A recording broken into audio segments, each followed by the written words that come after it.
ายดีโดยสบายดีทันหมอเลยเป็นหยังมาเนาะมีอาการเจ็บท้องน้อยบริเวณไหนเนาะเจ็บบริเวณอยู่อันลุมท้องนี่รู้สึกว่าเจ็บมาได้หลายมือแล้ว บริเจ็บข้างซ้ายหรือว่าข้างขวาแล้ว บ่ทันหมอเจ็บแต่ท้องน้อยเลยเนาะโดยเริ่มเจ็บมาได้จังมือเลยเนาะอาการเริ่มเจ็บนะเจ็บได้ประมาณอาทิตย์หนึ่งโดยแต่ก่อนก็เคยเจ็บเนี่ยมีบ่หรือว่าบ่เคยโดยทันหมอ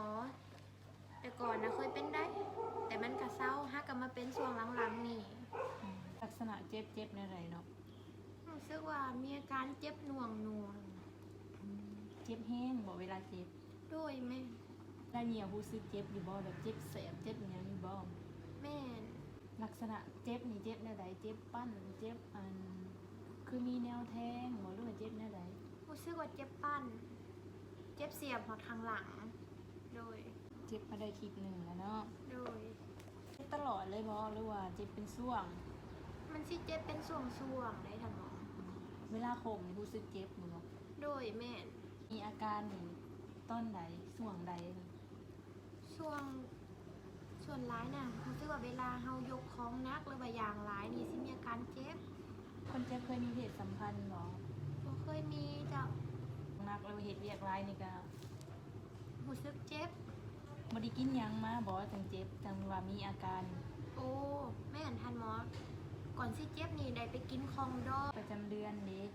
รู้สึกเจ็บกว่าปกติบ่โดยแม่น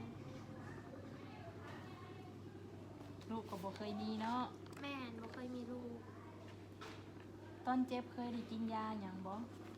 ได้กินอยู่ทันหมอกินยาพารากินยาพาราและอาการดีขึ้นเนาะโดยเวลานอนพักผ่อนหรือว่าบ่ได้เฮ็ดหยังนี่ก็บ่ได้เจ็บเนาะหรือว่าจังไดแม่นเคยไปกวดอยู่ไสมาบ่เคยไปกวดครับบ่มียาประจำกินเนาะบ่เวลาเจ็บนี่มีไข้บ่อาการไข้นี่บ่มีได้มีแต่ว่ามีอาการเจ็บซื่อๆนี่ถ้าหากว่าบ่มีเนาะบ่เป็นลมขาวอยู่บ่เป็นครับ มีกลิ่นเหม็นนำอยู่บ่แม่นมีกลิ่นเวลาประจำเดือนนี่มีกลิ่นเหม็นบ่โดยแม่นเวลาเป็นบ่ได้เคยซอกหรือว่าเป็นลมบ่เคยจ้ะเจ็บน่าจะเป็นเกี่ยวกับมดลูกยันว่ามันอักเสบที่ให้เพิ่นเจ็บนี่ไปกวดเพิ่มอีกเนาะ